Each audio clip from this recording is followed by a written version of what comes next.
Bertemu lagi di Bisnis Talk bersama saya Masih Sertarigan. Saudara, korupsi jadi hambatan utama berbisnis di Indonesia. Akibatnya investor bersih bakal mikir berkali-kali buat tanam uangnya di Indonesia. Berbagai penelitian menunjukkan investor beranggapan berinvestasi di negara korup akan menyebabkan biaya transaksi yang tinggi akibat pungli dan suap. Alhasil, keuntungan mereka tidak maksimal. Lalu seberani apa capres-cawapres libas praktik korupsi yang jelas dapat menghambat laju ekonomi? Malam ini bergabung bersama saya ada Pak Sudirman Said, Ketua Pelaksana Timnas Anies Mohaimin. Selamat malam, Pak Sudirman. Malam. Terima kasih telah bergabung bersama kami. Saya juga menyapa ada Mas Robi Muhammad, Direktur Narasi dan Konten TPN Ganjar Mahfud. Selamat malam, Mas Robi. Malam, Mbak Ilham. Dan tentu saya menyapa Pak Derajat Wibowo, Dewan Pakar TKN Prabowo Gibran. Selamat malam, Pak Derajat. Oke, langsung ke pertanyaan saya yang pertama. Kemudahan berusaha Indonesia poinnya selalu stagnan. Sejak 2018 cuma peringkat 73. Nah, banyak masalahnya. Indonesia bahkan kalah dari Singapura, Malaysia, Thailand, Brunei, sampai Vietnam. Yang buat mentok itu menjadi rahasia kita bersama, ada tumpang tindih peraturan, ego sektoral, ego regional, kepastian hukum, prosedur perizinan yang panjang, dan birokrasi berbelit-belit sampai pungutan liar. Pertanyaan saya untuk para tim masing-masing capres dan cawapres. Anda ini punya janji apa untuk mempermudah perizinan usaha? Karena yang kami tahu masing-masing capres dan cawapres punya target pertumbuhan ekonomi yang sangat tinggi, bahkan disebut tidak menginjak bumi. Saya ke Pak Sudirman dulu, silakan. Terima kasih. Jadi target pertumbuhan kami realistis antara 5,5 sampai 6,5 karena memang dalam sejarah yang mencapai 7% itu hanya zaman Pak Harto, dan ketika itu pemerintahan masih sangat sentralistik, semuanya bisa dikendalikan dengan efektif. Nah, bagaimana dengan suasana tadi? Saya memang betul kita wajib prihatin, patut prihatin karena korupsi ini menjadi isu yang makin hari makin memprihatinkan. Bahkan sekarang ini suasana nepotisme itu kan mencapai puncak-puncak kekuasaan. Itu yang saya kira menjadi sebab mengapa indeks itu menjadi stagnan. Dan indeks itu kan hanya puncak gunung es. Di belakangnya itu kan perilaku, aturan, praktek-praktek budaya dan sebagainya. Jadi apa yang kita rencanakan, yang kita janjikan adalah nomor satu, memang kita tidak saja menyentuh soal aspek hukum dan aturan, tapi soal aspek budaya, yaitu kita ingin mendorong pemimpin itu tidak sekedar menjadi pejabat struktural, tapi juga menjadi teladan. Karena kita sudah punya pendekatan mengatasi korupsi dengan hukum, hukumnya ditabrak juga. Kita sudah membuat struktur KPK yang cukup kuat, dihancurkan juga oleh perilaku pimpinan. Jadi kalau kita bisa dorong itu, maka insya Allah akan menjadi solusi. Yang kedua, kan korupsi itu ada yang karena kebutuhan, disebutnya sebagai corruption by need, ada yang karena keserakahan. Kalau kita bisa bereskan masalah yang sifatnya kebutuhan, kesejahteraan ASN, kesejahteraan polisi, kesejahteraan penegak hukum, itu rasanya yang betul-betul pengen melandrang, pengen jalan terus itu akan sedikit.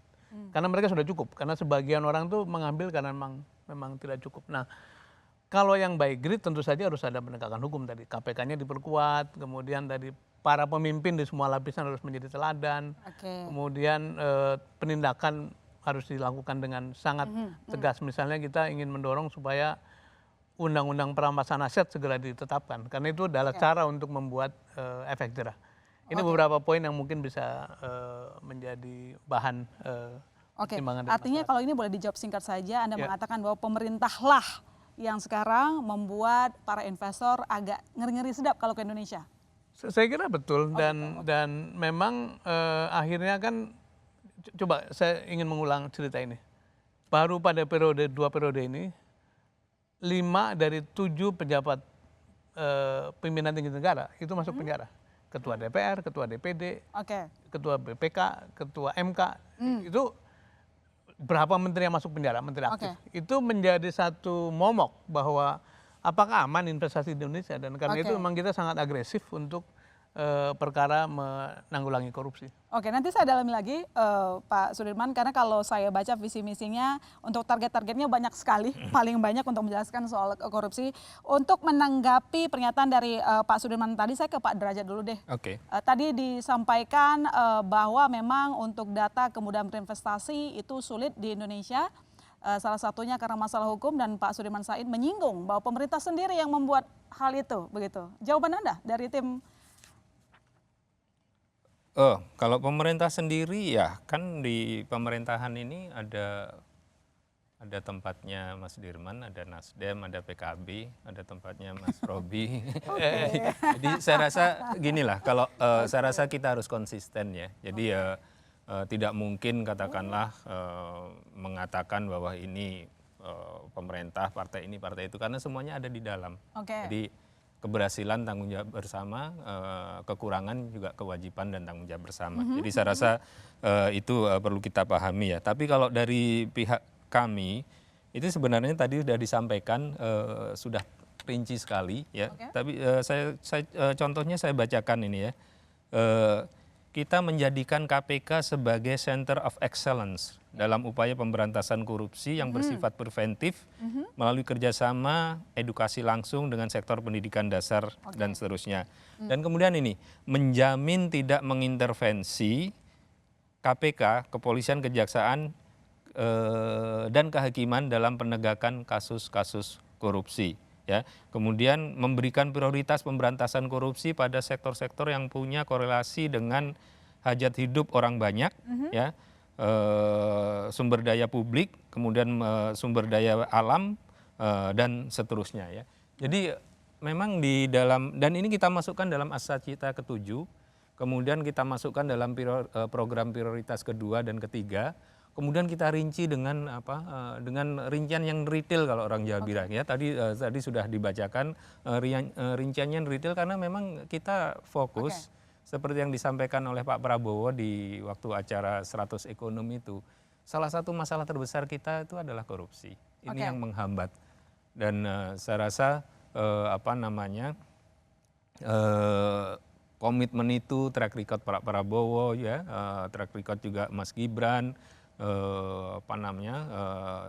dan juga track record timnya itu menunjukkan bahwa memang kita melihat ini betul-betul bisa menjadi bottleneck bagi investasi. Tapi bagaimana dari tim Prabowo Gibran menanggapi soal indeks kepercayaan publik terhadap KPK yang turun? Bagaimana Anda mengembalikan rasa percaya itu?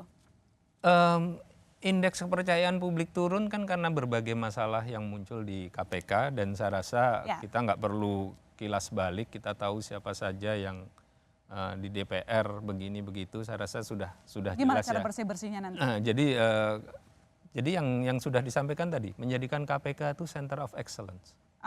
Jadi kita fokus, yaitu langkah-langkahnya menjamin tidak akan mengintervensi. Baik. Jadi itu janji yang dimasukkan di dalam visi misi yang dimasukkan ke KPU jadi dokumen publik. Jadi secara tidak langsung sudah binding gitu ya. Nah, kemudian yang kedua yang penting itu adalah konsistensi kebijakan. Tapi mungkin nanti dilanjutkan karena mungkin giliran. Baik. Saya ke Mas Robi. Mas Robi yang punya target pertumbuhan ekonomi 7%. Kalau tadi disinggung sama Pak Sudirman itu kayaknya nggak realistis begitu ya. Gimana saya cara? tidak berkomentar soal itu. Tapi itu boleh ditanggapin loh gitu. Kan untuk memastikan bahwa itu dapat realisasi satu. Yang kedua itu tadi pertanyaan di awal, bagaimana mengembalikan kepercayaan investor berani berinvestasi di Indonesia, karena kalau namanya investor ngeri-ngeri sedap nih, berinvestasi di negara yang punya catatan korupsinya banyak. Betul sekali Mbak Ilona. Jadi buat kami memang semua program kami, semua janji kampanye kami dari mulai pertumbuhan ekonomi tadi sampai ke masalah kesejahteraan rakyat, itu semua cornerstone-nya atau fondasinya itu kepastian hukum, Mbak. Kita sangat-sangat sadari itu. Karena itu tadi sudah disebut banyak itu. Jadi pendekatannya memang bahwa kita ini semua banyak dibenahi kalau kepastian hukum ini bisa ditegakkan. Jadi itu paradigmanya itu dulu. Nah, khusus untuk masalah investasi memang ya tadi kita sudah sebut ranking, tapi kayaknya ranking itu kalau nggak salah sekarang udah dihentikan ya, ease of doing business itu. Tapi poinnya ya dalam 5 tahun mungkin kita ingin seperti Malaysia, Thailand lah kira-kira gitu ya. Jadi kalau soal ranking pastinya mungkin nanti nggak tahu. Nah, bagaimana mencapai itu pertanyaannya. Nah, masalah hukum ini kurang lebihnya ada 3 poin. Pertama, aturannya itu sendiri. Kedua, budaya hukum. Aturan hukum itu udah oke lah, itu bisa kita bikin. Budaya hukum nggak sempurna tapi ya masih oke. Nomor 3 ini, perilaku aparatnya tadi, dan mungkin saya sependapat sama itu yang masalah sekali sekarang. Nah itu ya. Nah sekarang perilaku apa sih? Nah kita tadi nyebut korupsi. Sebetulnya kan masalah ini adalah kolusi sebetulnya. Penyuapan, aturan yang bisa dirubah-rubah karena apa? Jadi sekarang jadi kita melihat bagaimana mengurangi perilaku kolusi ini gitu kan. Oke. Salah satunya itu yang ditulis dalam visi misi kami, pendekatan dengan teknologi, transparansi, digitalisasi, dan tentu ada perangkat hukum juga, itulah yang akan kita angkat karena kita menyasar tajam bahwa perilaku kolusi inilah yang harus kita kikis gitu dengan segala pendekatan. Nah, jadi makanya itu sekarang kita angkat bukan hanya korupsi tapi KKN ya, korupsi, kolusi, dan tentunya nepotisme menjadi isu sekarang. Dan ini kita unfortunately kita kembali lagi ke tahun 98 karena ternyata itu isu yang memang masih utama buat kita. Oke, baik. Nanti kita akan melanjutkan lagi karena saudara, saya rasa penonton senyum-senyum dengan pernyataan dari masing-masing tim capres-cawapres. Selama ini kita sudah mendapat janji-janji itu, tapi sekarang adalah tantangannya berani nggak mengimplementasikan semua visi misi di masa depan kalau nanti terpilih. Begitu. Jangan kemana-mana saudara, Bisnis Talk masih akan segera kembali.